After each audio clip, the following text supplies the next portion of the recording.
You know, I usually wake up early on Saturday morning to do some errands.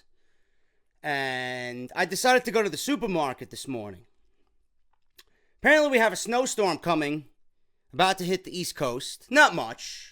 I'd say about 2-3 inches maybe.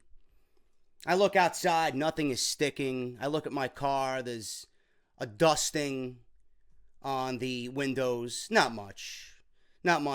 But I decided to go to the supermarket to go get some stuff later tonight for dinner.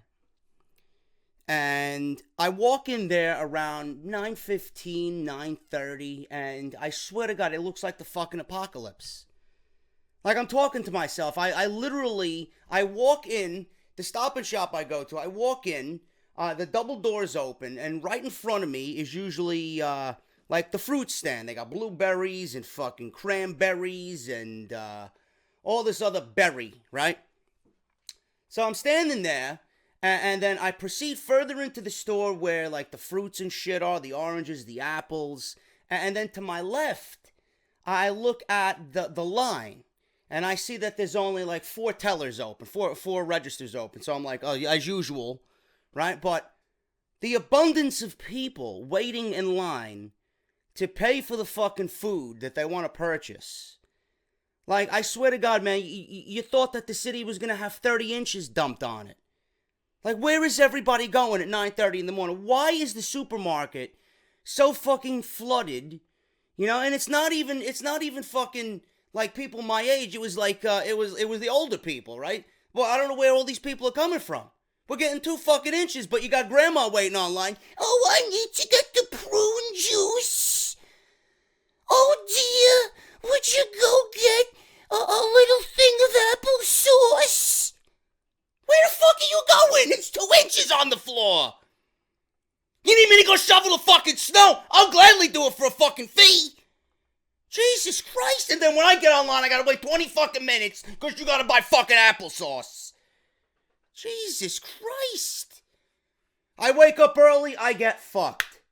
I wake up late, I get fucked. No matter what I do, I get fucked. Jesus Christ, man. But I tell you what, you guys aren't fucked because this is the #1 professional wrestling podcast right here on YouTube.com for everything WWE. This is Off the Script, episode 199, part number 2 for your Saturday morning, December 9th, 2017. I gotta do it. The make-believe Maharaja?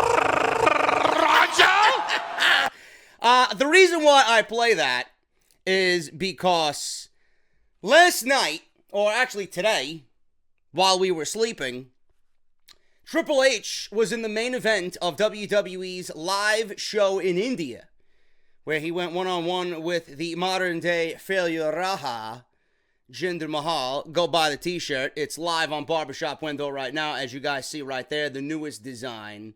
Love it. We had a ton of people come out and buy it yesterday, man. If you guys want to own this piece of glorious artwork, it's on barbershopwindow.com/offthescript. But Triple H versus Jinder Mahal happened. It was actually, I'm reading the transcription here, a 30-minute match.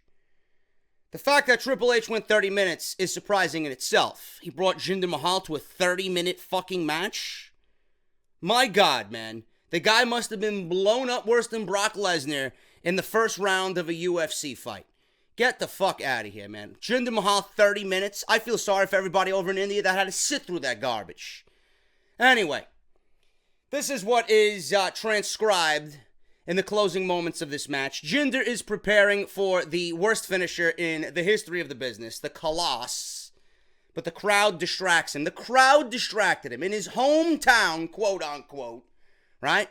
The biggest guy in India right now, quote unquote. The crowd distracts him. Why would the crowd distract him? Shouldn't they be on his side? No, they're cheering for Triple H because everybody thinks, even over there, that Jinder fucking sucks. So the crowd distracts him. Triple H goes for another pedigree, and he wins. Triple H defeated the modern day the make-believe Maharaja in his hometown, and they are both lying in the ring, exhausted. Then they get up, they stare at each other. Jinder's in one corner, Triple H is in the other corner. Triple H calls Jinder closer and praises him. He says India is in good hands with the Maharaja. Jinder Mahal thanks the people of New Delhi and India in Punjab. He promises that next time WWE comes to India, he will be the WWE champion. He salutes all and leaves the ring. Now, I want you guys to understand, I have been one of the biggest Jinder Mahal detractors that there is. The guy sucks. The guy's awful. The guy had one of the worst WWE title reigns of all time. And it's not because of his talent, or it's not because of, his character or the way he's booked. The guy sucks. His moveset is terrible. He's not a believable champion. He might have the look of a champion, but when he gets in the ring, the guy sucks. Absolutely garbage. You're not going to take a guy who was a bum for 7 years and all of a sudden, in less than a year, make him a WWE champion. It doesn't work that way. It doesn't work that way. WWE, honestly, this experiment was WWE's way of saying, yeah, the fans don't know any better. The fans don't know any better. Who the fuck is, everybody watching the show? They don't know shit. This is Jinder Mahal, man. He's got the look of a champion. He's got veins coming out of veins. He looks like a fucking freaky science experiment. They don't give a shit as long as he looks like one, right? The guy was terrible in the ring. Barely had a good match with AJ Styles, and I mean barely. And he loses to Triple H here in India. Now, if he was such a big star in India, right, wouldn't he be the one to go over? The fact that he lost here is a good thing. Do you want to know why it's a good thing? Because Jinder lost in India pretty much means to me that WWE is not going to put the WWE title back on Jinder Mahal. He's not going to beat AJ Styles in a couple of weeks at Clash of Champions, or what I've been calling Trash of Champions. So I think us having to worry about the modern day failure Raha becoming the WWE champion, we don't have to worry about that anymore, man. I think we are heading towards WrestleMania, and I think it's pretty much set in stone that AJ Styles is the guy to anchor SmackDown Live, and that SmackDown Live will have AJ Styles as its WWE champion going into WrestleMania. But I wanted to let you guys know that Jinder Mahal lost to Triple H in India. Now, apparently Triple H also saluted the Shield over, I don't know where they were, but they were in the same area, the same region. I don't know what city they were in. But apparently Triple H challenged Roman Reigns for the Intercontinental Championship in Roman's IC title open challenge. Triple H accepted the challenge. I don't know how long of a match they went. Obviously, Roman Reigns won. But Roman Reigns had Ambrose, Rollins, and Triple H all do the Shield fist pump. What is this shit? So, all this deep-rooted hatred that we had for Triple H and Roman Reigns and the storyline that was told between those guys at WrestleMania 32 seemingly is out the window now, right? Now, all of a sudden, I'm supposed to believe that Triple H and Roman Reigns are best of friends after he tried to ruin this guy's career? After you guys tried to ruin this guy's life? I mean, I understand it's a live event, but, I mean, when you read that shit, everybody has access to the internet. So when you read that shit and you think back to WrestleMania 32 and what the Authority tried to do to Roman Reigns, and then you read the results this weekend where Triple H is now like a fucking honorary member of the Shield, like, what the fuck's going on here? What is this shit? It's pathetic. It's silly. I don't give a shit if it's in a live show. You know, I understand you got to give these people a show, but you could do it better than that. You can make more sense of it than that. That doesn't make any sense at all. But I wanted to go over that with you guys, just so that you know. The live tour overseas happened this morning. Jinder lost to Triple H, and then Roman beat Triple H on the 8th, I believe. So that is that. So let's get that out of the way. Fuck Jinder, and good riddance for his world title reign. I don't think they're going to give him another world title reign at all. I think they realized that experiment was a complete waste and a failure, and it would do nothing. We would be right back to square one with Jinder Mahal as the WWE champion. But as you guys know, man, this is Off the Script, episode 199, part number 2. Thank you guys so much for coming out to yesterday's video, man. I seen some great numbers on Off the Script, man. In less than 24 hours, we got almost 20,000 views on that video, real time, man, on YouTube. But, you know, I make fun of Roman Reigns about Roman Reigns not being able to draw. I'll put him in the title of Off the Script, and I'll talk about him as the main topic on the podcast for whatever video I'm doing, and he's a fucking draw. He's a draw. Might as well make Roman Reigns the topic of every video if that's the case. But thank you guys so much, man. We got almost 1,300 likes on that, and we're nearing 20,000 views on that. So if you guys missed any of that stuff yesterday, part 1 is live on the channel right now. Make sure you guys go and check it out. It is in the annotation that you see in the top right corner of the screen. Continue to vote for JD on the WrestlingRadioAwards.com online poll. As you guys see there, show of the year. You guys should know this already. It should be ingrained in your minds and your brains. WrestlingRadioAwards.com 2018 awards prelims are now open. Show of the year, which was won by Solid Monster 3 years in a row. I would love an opportunity to take down the king. We won Best New Show of the Year, and I would love if you guys do this for me. You guys can vote once a day, every day. WrestlingRadioAwards.com, Show of the Year. All you got to do is type in Off the Script and Off the Script with JD to be more, with JD from New York to be more precise. Submit your vote, and you guys are on your way to supporting the show. Why do I do it? I don't do it to brag like some fucking assholes in the community think. I don't do it to put another notch on my belt. I do it because it's a great way to get the podcast out there to more people, more eyes, more ears. It's a great way to expand. But coming from people who don't know anything about business or how to run anything, I am not surprised by the lack of intelligence. So there you go. WrestlingRadioAwards.com. Make sure you guys go and do that for me. I appreciate it very much. The JD Club t-shirts are now still available on teespring.com. Get yours before they are completely gone. This is the absolute last time you guys will be able to get this. There's 3 days left. You guys got until Tuesday, I believe, to get your shirts. So I'm going to leave you guys the link down in the comment section, pinned at the very top of the comment section. Get yours. If you haven't done it, the first 2 campaigns, this is the Christmas campaign, done for the year. So if you guys want to get the Team JD Bullet Club-esque design, exclusive t-shirt to support the show, it is now available on teespring.com. Thank you to all that purchased the shirt yesterday. Greatly appreciate your love and support. Speaking of t-shirts, like I showed you guys, the Jinder Mahal t-shirt still available, now available, new design on Barbershop Window. We got the Bench t-shirt, Eat, Sleep, Bench, Repeat, Off the Script design there. We got the entire online store. This is the entire catalog of shirts there. Some of the best looking designs that you will see on the internet for any podcast wrestling related. That's wrestling podcast section right here on barbershopwindow.com. We are an official partner with Barbershop Window. It's barbershopwindow.com/offthescript. Follow me on Twitter at JDFROMNY206 and hit that subscribe button down below and turn on that bell for all notifications. You guys are beast. We are nearing 86,000 subscribers, man. So thank you guys so very, very much for all the love and support. Let's get into the news, man. I got some things I want to go over before we get into the meat and potatoes of this topic. Daniel Bryan is the main story of today's podcast. Apparently there is rumors now that WWE is planning on using Daniel Bryan in a wrestling capacity. But when? We'll go over that today as the top story. But I do want to talk about this. And being that we are gearing up to go into Wrestlemania season, it is only apropos to talk about Brock Lesnar.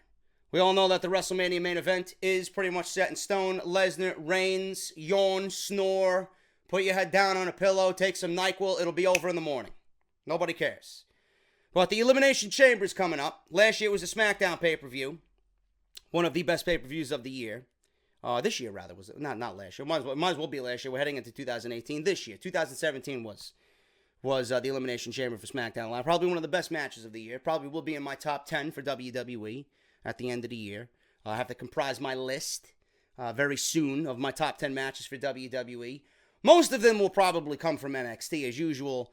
Maybe 1 or 2 from the main roster, because this year was one of the worst years ever for WWE. But Regardless of all that, the Elimination Chamber in 2018 is now a Raw pay-per-view.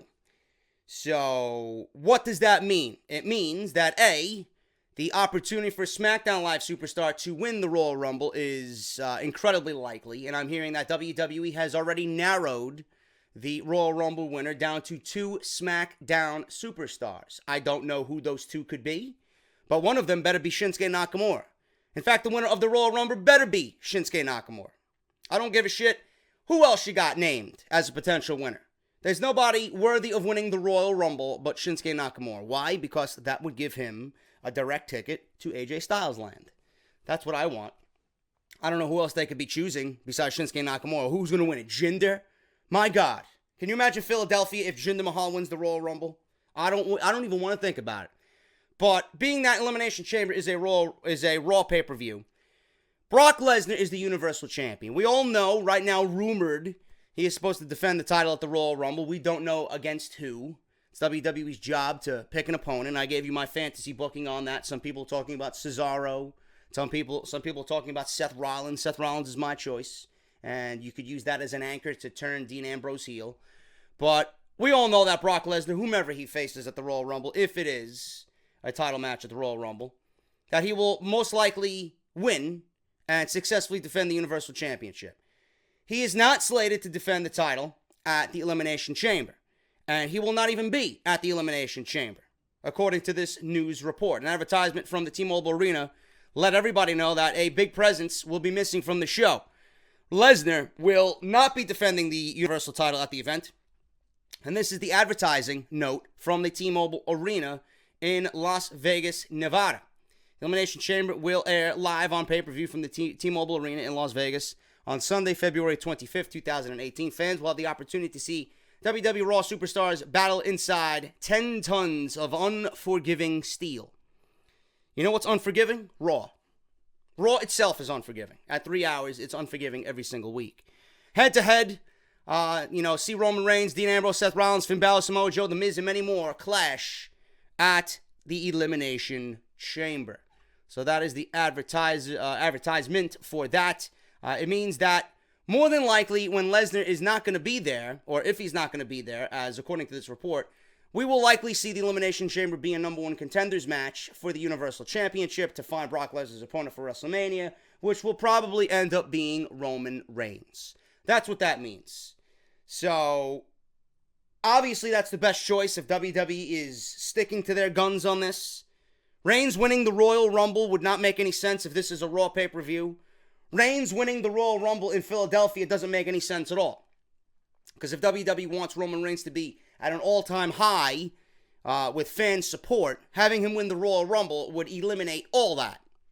So I don't think WWE could be that stupid. I don't think Vince McMahon can be that stupid if he wants to book Roman Reigns to win the Royal Rumble again. That would be an absolutely fucking crushing blow to everything.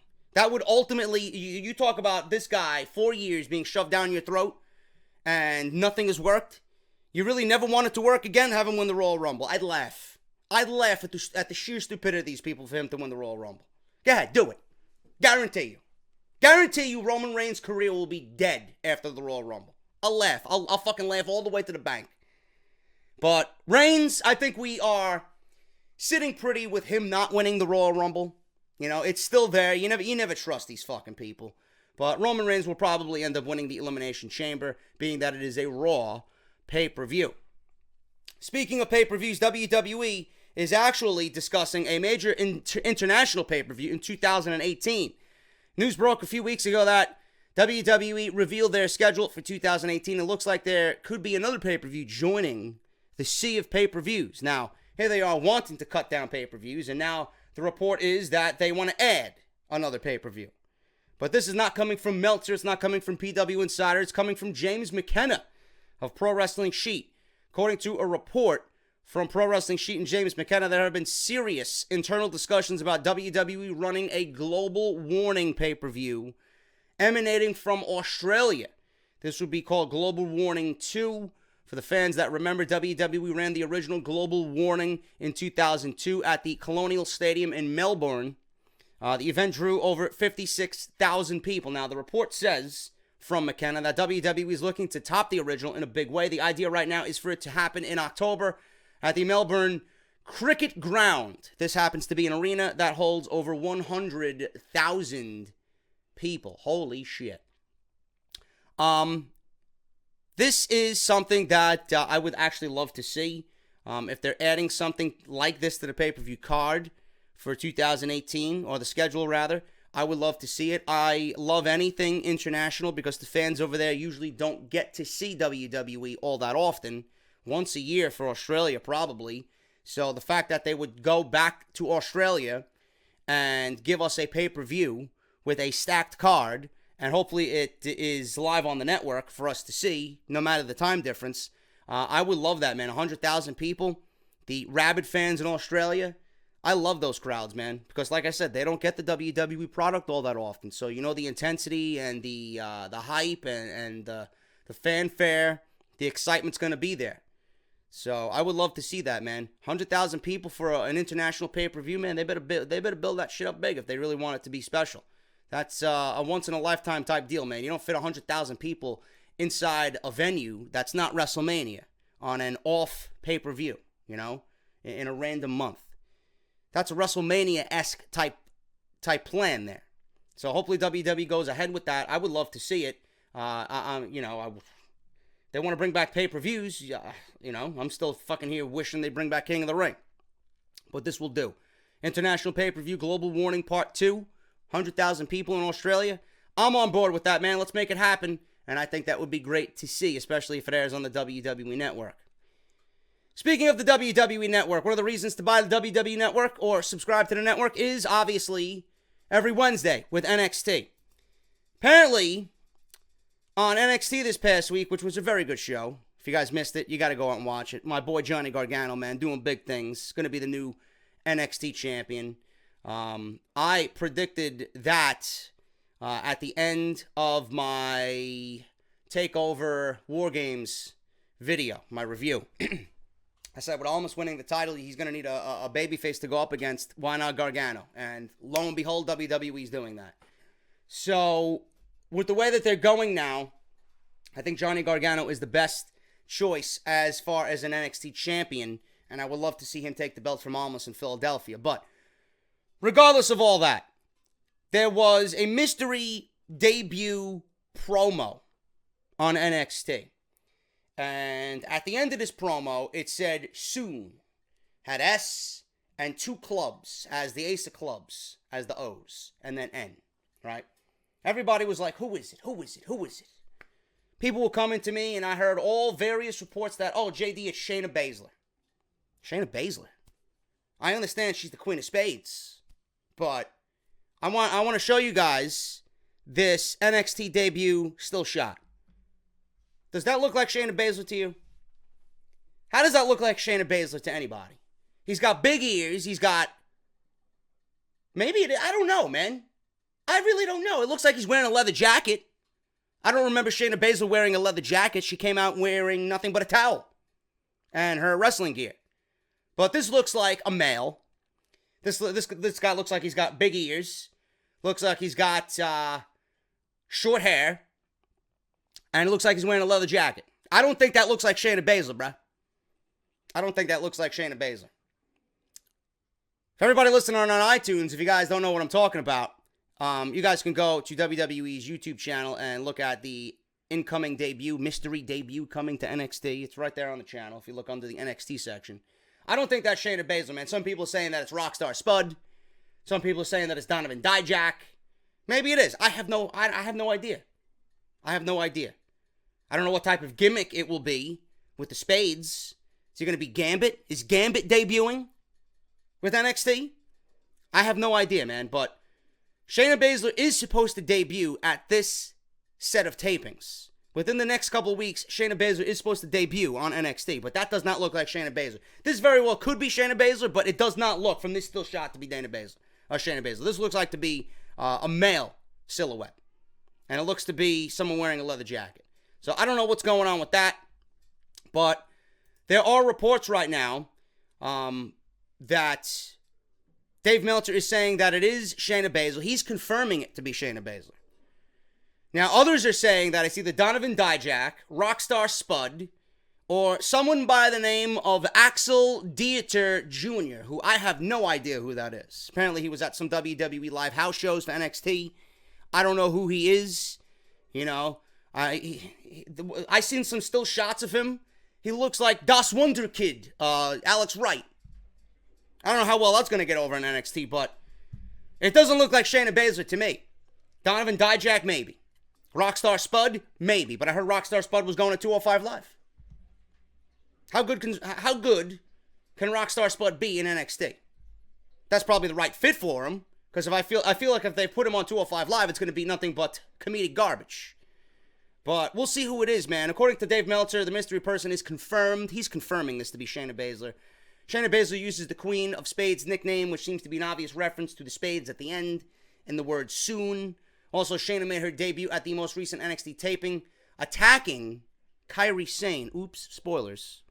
This will air on NXT in the next few weeks, so it looks like that is what is being referenced according to Dave Meltzer. I don't know, man. I don't know. We'll see what happens. Obviously, we have to watch NXT to see what happens. But I'm sticking to my guns, man. Unless Shayna Baszler is the one with that debut behind her, I'm going to say, just based on that silhouette, that it is not Dave Meltzer whatsoever. Speaking of 205 Live, I mentioned Rockstar Spud and 205 Live. I simply want to post this picture here from James McKenna. Take a look at that. Take a look at that, man. What the fuck is that? Are you fucking kidding me? James McKenna tweets, unsure if I have ever shared this, but here's a mock-up of what WWE initially wanted to give Neville to wear in WWE. And he is so insanely glad they shot it down last minute. I mean, is this guy going to be scaling buildings over Gotham City? You know, fighting crime? What is this? What is that? Can you imagine if Neville had to come out wearing that? I would have been unbelievably embarrassed to watch this guy wrestle. This is WWE creative for you, folks. This is WWE creative for you. Now, Neville is no longer there as of right now. I'm hearing that talks are ongoing and talks are resuming and that he should be back. Meltzer said he would be back by the end of November. Obviously, Meltzer was wrong. But WWE is trying to contact Neville to come back to 205 Live, which would make it a better show. But ultimately, still, it would not get me to watch. But I wanted to share that with you guys because that is the mock outfit that they had Neville planned to wear. So there were rumors that Vince McMahon wanted to give Neville a Mighty Mouse gimmick when he was called up first from the main roster, from NXT. Former WWE employee recently shared a mock-up of the gear that originally WWE wanted Neville to wear, and it looks like those rumors were absolutely true at the time. That was the photo that Neville wanted, or that WWE wanted Neville to wear. Awful. Absolutely awful. And we're going to be moving on from that because the more I look at it, the more I get angry. That this company is absolutely fucking stupid in some of the decisions that they want to do. Moving on. Let's talk about Daniel Bryan, man. Let's talk about Daniel Bryan. We all know Daniel Bryan is out. He's retired. WWE will not clear him. I do not think Daniel Bryan will be cleared by the WWE anytime soon. I do think Daniel Bryan will wrestle again somewhere else, not WWE. I have made bold predictions on this podcast that when Daniel Bryan ultimately leaves the WWE, that I feel it will bring more eyes to the independent scene. And I made a even bolder prediction saying that I do think that we will see Daniel Bryan and CM Punk somewhere on the independents in 2019. That was my prediction. I think Daniel Bryan, when he returns to the ring and when he's away from WWE, that it will spawn CM Punk to come out of retirement, and there you go. That's what I think is going to happen. I think Daniel Bryan is going to be the one to bring CM Punk out of retirement. Because CM Punk walked away from WWE, it gave Daniel Bryan the opportunity to win the WWE title. Now Daniel Bryan is coming back to wrestling, hopefully, and everything goes well. I think CM Punk's going to come out of retirement, and I think it's going to come full circle. WWE will not clear Daniel Bryan. I firmly believe that, and I'm sticking to that. If they do, I would be completely shocked. If they do, they're going to end up being hypocrites. And Vince McMahon, he has said himself, Daniel Bryan, Vince McMahon and all the higher-ups, all the officials, all the suit and ties that run this company want Daniel Bryan to wrestle. It's not like they don't want him to wrestle. Obviously, Daniel Bryan could make them a ton of money. Obviously, Daniel Bryan will make their television and pay-per-view better. They all know that. But the decision isn't Vince McMahon's. The decision isn't anybody else in WWE. The decision is ultimately going to lie with WWE's medical staff and Joseph Magoon. Maroon, whatever the fuck his name is, right? That is the only man that's going to be able to clear Daniel Bryan. If he says yes, then good.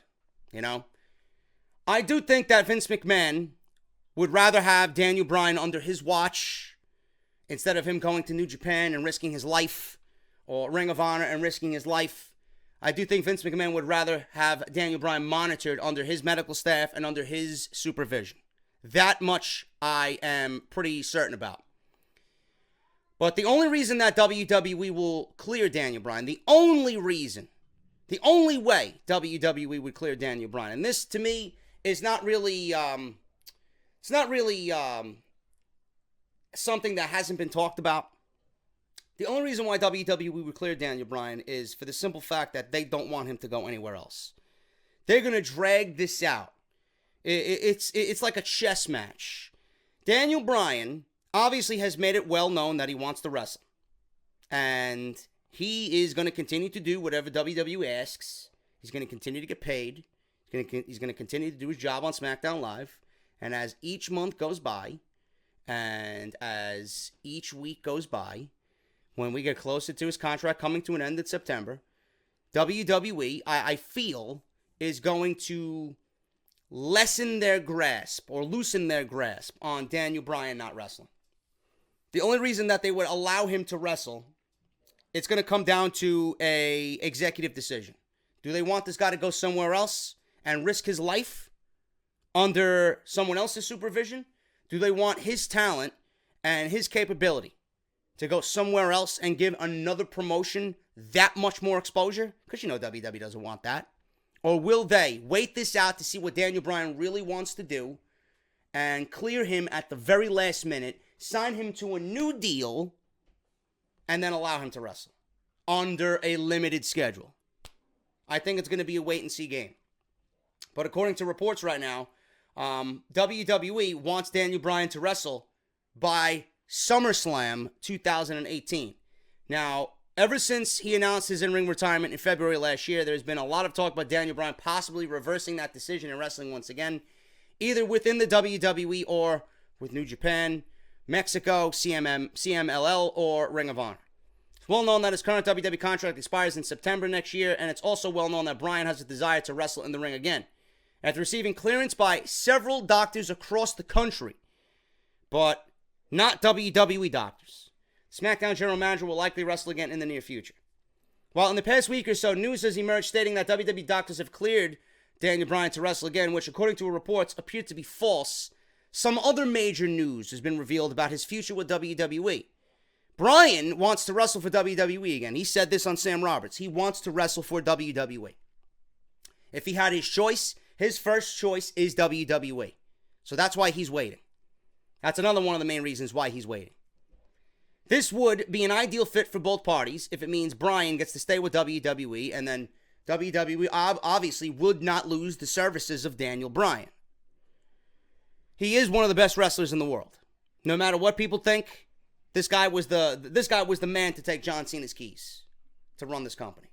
Daniel Bryan was. I don't give a shit what anybody says. Bryan was the man. He was positioned as the guy. He was the most popular guy in the company. Bryan, before his WrestleMania moment, was receiving reactions to the likes that which we'd never seen since Stone Cold Steve Austin and The Rock. If that doesn't prove to you that this was a man of the people, I don't know what I don't know what I could tell you people. I really don't. So it would be an ideal fit for both parties, for sure. WWE gets to keep Daniel Bryan, and he gets to stay with WWE. He gets to wrestle for the number one company that he wants to wrestle for. he wants to stay with WWE. He doesn't want to go to New Japan. He doesn't want to wrestle for Ring of Honor. But if he's forced to make a decision, obviously he's going to go to one of those two places. But he wants to stay with WWE. If Bryan does work at SummerSlam 2018, this would be his first pay-per-view match with the WWE since he won the Intercontinental Championship during a ladder match against Bad News Barrett, Dean Ambrose, Dolph Ziggler, Stardust, Luke Harper, and R-Truth at WrestleMania 31. And that was in March of 2015.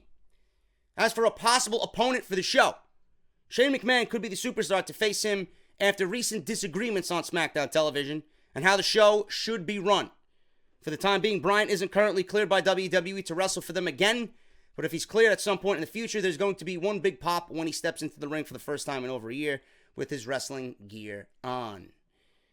Cody Rhodes made a statement regarding their self-financed show that they should have a venue announced within the next 2 weeks. That would be before the end of the year. We all know that Cody Rhodes is desiring Daniel Bryan in the main event of that show. I'm not sure how likely that is until we figure out what Daniel Bryan's doing with WWE. According to other sources, WWE will not be setting up Shane McMahon versus Daniel Bryan for WrestleMania. That is not in the cards right now. Daniel Bryan will have a major role at Clash for Champions. That is for certain. Because Shane McMahon interjecting himself in the match obviously means that his mind is very one-sided here. He is definitely going to try and get Kevin Owens and Sami Zayn fired. I don't think they're going to get fired. It would be stupid of them to fire them. So Shane McMahon's going to do some dastardly heel-like things in that match, which causes Daniel Bryan to come out and be the voice of reason. And by that, we'll probably have Sami Zayn and Kevin Owens win because of Daniel Bryan trying to interject himself into the dastardly deeds of Shane McMahon, causing Orton and Nakamura to lose, and that's going to build more tension on SmackDown Live.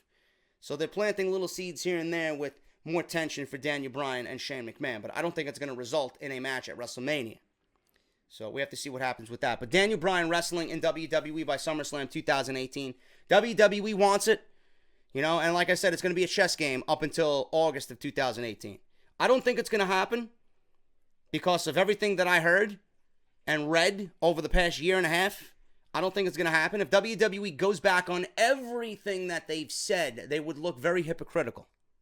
Very hypocritical, But some people have said, listen, if Kurt Angle, of all people, can get cleared to wrestle in WWE after all the issues that he's had, then Daniel Bryan can certainly get cleared to wrestle in WWE. So it's going to be a wait-and-see game. But I honestly think it's going to come down to a last-minute thing. They're going to, Daniel Bryan's in control here. Daniel Bryan is in control here. This is why he is stating that I am going to wrestle. Whether WWE wants me to or not, I am going to wrestle in 2018.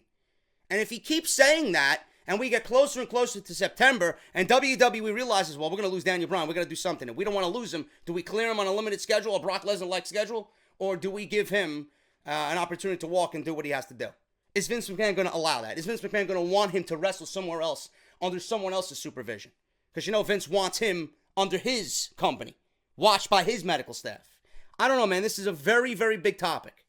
But when Daniel Bryan wrestles in 2018, it's going to be the biggest story in the wrestling world of 2018. So a lot of factors are going to come into play.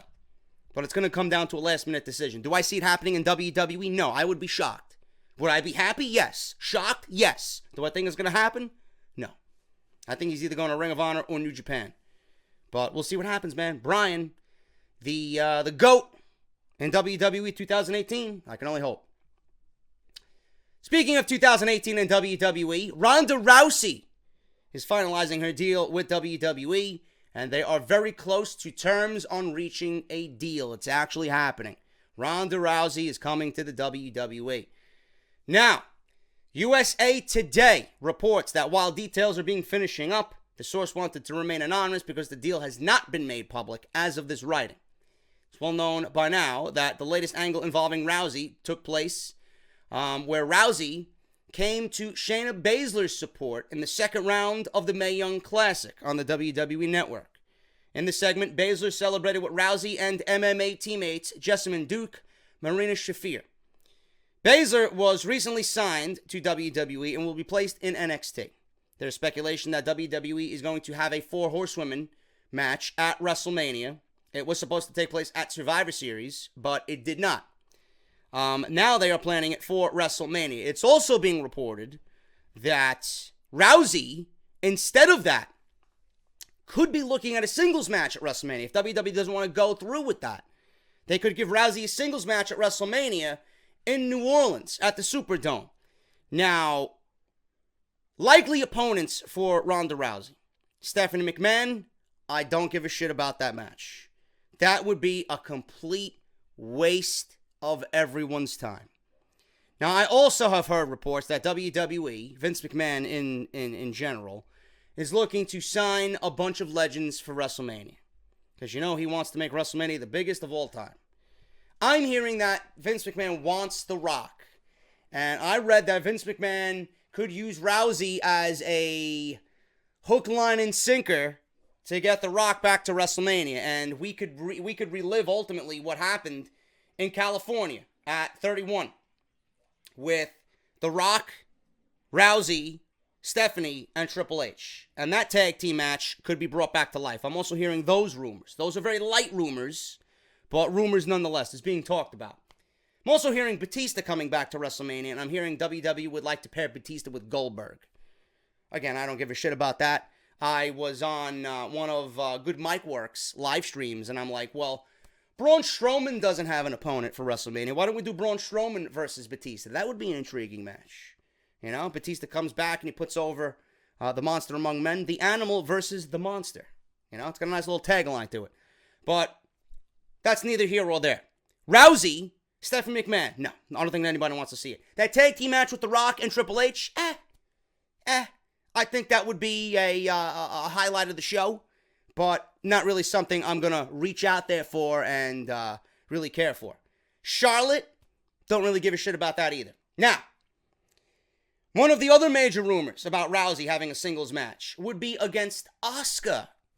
I'm hearing Asuka is being set up for a match with Ronda Rousey. Now, there are rumors going around that WWE has had Asuka use the cross arm breaker for a specific reason. If you guys have been watching Monday Night Raw, in every match that Asuka has won lately, she has used the cross arm breaker. She has not used the Asuka lock. So WWE, I'm hearing now from various sources, they had Asuka use that because they're priming her and setting her up for a match with Ronda Rousey at WrestleMania. Now, that would be something I would actually be interested in. That would give Asuka the rub she needs, my God, to beat an MMA legend in Ronda Rousey. That would be a notch on her belt, right? You know, what else could Asuka do? She's a 523-day reigning NXT Women's Champion. She gets to the main roster, remains undefeated. WWE throws Ronda Rousey in front of her, and she submits Ronda Rousey at WrestleMania. I mean, you can't get any bigger than that. In a legit, real-life fucking fight. You book the match like you would book a Brock Lesnar match. You know? It would be interesting to see, man. Rousey with her MMA background. Asuka with that MMA style, that hard-hitting style, that strong style. That's something I would want to see, man. Out of everything that's been discussed for Ronda Rousey, that one sticks out as the most intriguing. You know? I would book Asuka versus whoever the women's champion is at WrestleMania. But if they want to get Ronda Rousey a match, a singles match, I would much rather have it against someone more legit than Charlotte, Stephanie, or a mixed tag team match that's going to be with 2 semi-retired wrestlers. And someone in Stephanie who really can't do much of anything, you know? Stephanie versus Ronda Rousey in any way, whether it's a singles match or a tag team match, is just the most unbelievable thing I could ever conceive. So I would not want that whatsoever. But Rousey did a segment with The Rock, Triple H, and Stephanie McMahon, as I said, at WrestleMania 31 back in 2015. She got physical with McMahon. Flair and Rousey have been teasing a match against each other for a little while now. Either Rousey facing McMahon or Flair would be a huge match, but again, not something that I'm interested in. Rousey has been training for her professional wrestling career over the last few months. The former UFC Women's Bantamweight Champion has been training at the Performance Center in Orlando this week.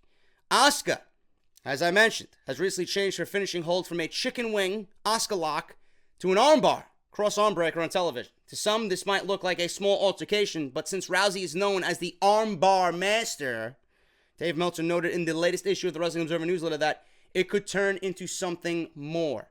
He's not saying that it is, but it's something to keep an eye on. It's possible that WWE could be planning a match with Asuka versus Rousey at WrestleMania 34. So she is coming.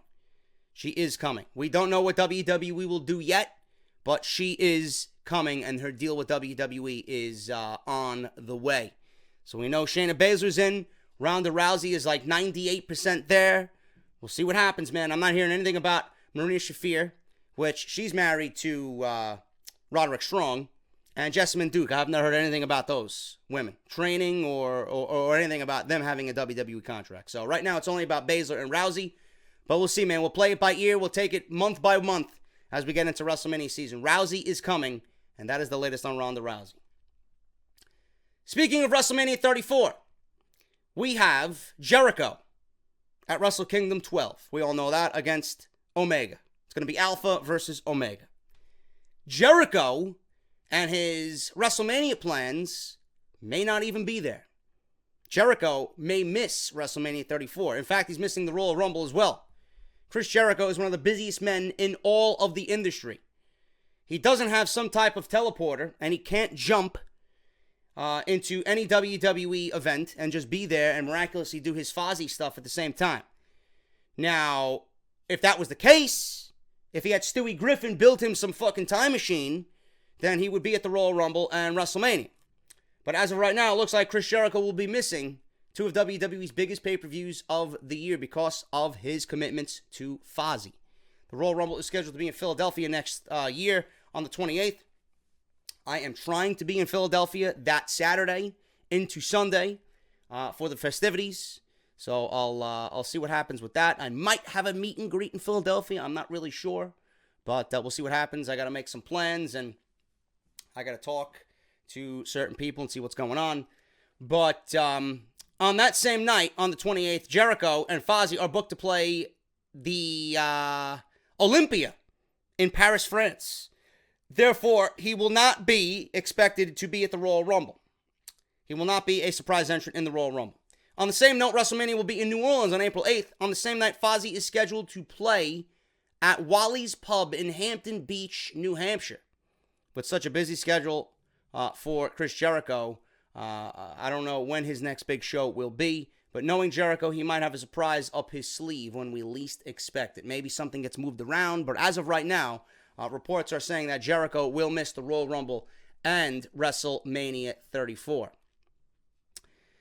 Now, he was also in the news this week, was Jericho, about making a statement on Wrestle Kingdom 12, which I will be watching, by the way. This will be my first full-fledged Wrestle Kingdom event. Now, Wrestle Kingdom 12 is fast approaching, and you guys know it's going to be Naito versus Okada, and we have Omega versus Jericho. I think it's Cody Rhodes versus Kota Ibushi as well. That night, everybody's waiting for in the world of professional wrestling. Kenny Omega said that Wrestle Kingdom 12 will be a double main event, but Naito has another opinion on the situation. Now, Naito, according to sources, they say that he is never one to hold his opinion back on any situation. Jericho spoke up about Naito's claims that he is not only in the main event, but this is the biggest match on the show. Jericho said that his match with Omega is the main event. So that is the only main event match of the evening, according to Jericho. Instead of sharing the glory with Okada and Naito, he's going to be taking all the spotlight he can for his big match with Kenny Omega. Now, if Chris Jericho were to capture the IWGP United States Championship from Kenny Omega at Wrestle Kingdom 12, it would be a huge moment for the company and might propel the IWGP United States Championship to being the second most important title in the company. Only time will tell, because Jericho might be looking for one big match. But saying that there's only one main event for Wrestle Kingdom 12, certainly to some people, is a bold, bold statement. So this is what Jericho had tweeted here with Naito. Naito responds saying that the double main event, one, I've been through this, I've been called a double main event. Naito said, not sure who you are, but make no mistake, on world-class basis, there's only one main event for Wrestle Kingdom 12. It doesn't mean anything, says Naito. It's the semi-main main event. So they were going back and forth, Naito and Jericho were. Naito says it's a semi-main event. Jericho says there's only one main event, which is the Alpha and Omega at Wrestle Kingdom 12. Now, speaking of Wrestle Kingdom 12, if you guys do not want to sign up for New Japan World, Access TV will be airing Wrestle Kingdom 12. They will be airing the biggest show for New Japan Pro Wrestling on Saturday, January 6th, 2018 at 8 p.m. Eastern in a 3-hour special event. They will be airing Omega Jericho, Okada Naito, Tanahashi, and Jay White. That will air on Saturday night. Additional coverage of Wrestle Kingdom 12 will premiere on Access TV as part of the weekly series Friday nights at 8 p.m. beginning on January 12th. So that is what they got planned for that. So if you guys want to go check out Access TV, you guys can certainly catch some of the action from Wrestle Kingdom 12. That is a big deal right there, man. So that is what's going on with New Japan Pro Wrestling. Moving on here, man. We got one more story. How much time we got here, man? 50 minutes? I don't have much news this weekend, man. It seems like a lot, but it's not. Seems like a lot, but it's not. Moving on here, man. We got one more story before we get out of here. WWE has big plans for Hideo Itami. Now, the next NXT star to be called up to the main roster, obviously, is set to be Hideo Itami. He made his name known to the wrestling world for competing in Pro Wrestling Noah under the ring name of Kenta. PW Insider was the first to report that WWE officials have decided to call him up to the main roster, and he will debut on the 205 Live roster. He began his professional wrestling career in All Japan Pro Wrestling before moving over to Pro Wrestling Noah. He also worked for Global Professional Wrestling Alliance, a global organization of cooperative promotions that allowed their competitors to travel abroad to other companies, as well as Ring of Honor. Now, there was talk within WWE about moving Hideo Itami up from NXT to Raw, but they decided to put him as a member of the Cruiserweight division.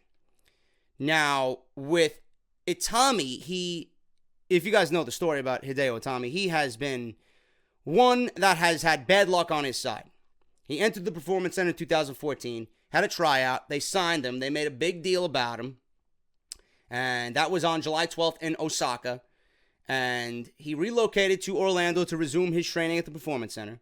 Made his debut on NXT on September 11 at NXT TakeOver Fatal 4-Way by being introduced by William Regal, where they announced his new ring name. In 2015, Itami had suffered a legitimate shoulder injury which required surgery and was expected to sideline him for months. Itami had suffered complications with his shoulder that kept him out of action even longer, but he eventually made his return to the ring on June 30th, 2016 at a live event, teaming with TM61 to defeat Samoa Joe, Blake Murphy, and Tino Sabatelli in a 6-man tag.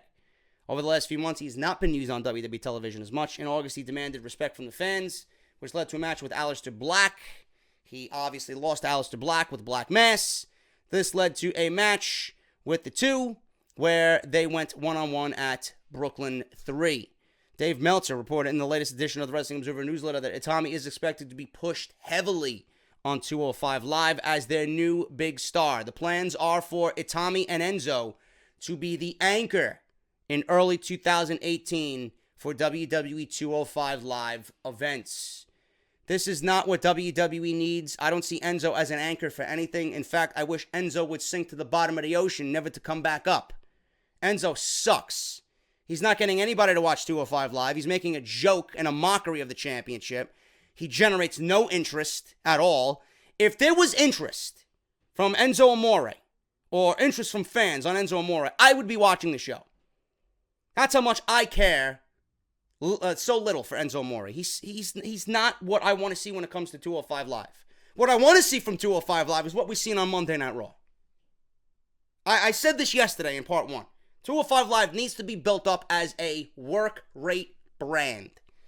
That match got over on Monday Night Raw because of the work rate that those guys put in.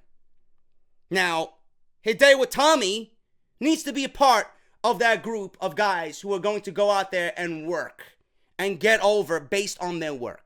Okay? Hideo Itami's not the most must-see guy. He's got a very stoic personality. You know, he's very serious. He's got that, I'm going to kick your ass type Aleister Black vibe to him, right? He's going to go in there, give you a GTS, and then fucking walk out and just say, fuck it. My job's done here. But that's what they need to do with him. They need to put him in the ring with guys like a Cedric Alexander, a Rich Swann, a Neville. Those are the guys I want to see against Hideo Itami, not Enzo Amore. To me, this is a demotion for Hideo Itami right now. Putting him with Enzo is a demotion. Till they give him the championship and build that show around him and then start putting guys on the same level of a Hideo Itami in front of him, then this brand will continue to run around in circles and continue to make the same mistakes over and over and over again. Nobody wants to see Enzo as the Cruiserweight champion. This ship has long been fucking sailed into the distance. You know, it was funny the first time. Then they had him lose to Kalisto. Then they gave him the title back again. Now we're right back in the same boat. Nobody cares. Nobody cares. You want 205 Live to be a serious brand? Do exactly what I stated on part 1. The brand is going to get over based on work rate. You don't even need 205 Live. You don't need the weight limit. Have those guys be a part of Raw and do exactly what you did on Monday night this past Monday with that Fatal 4-Way. That's all you need. That's all you need to do. If Hideo Itami is mixed in with that, there's no reason why that division shouldn't get over.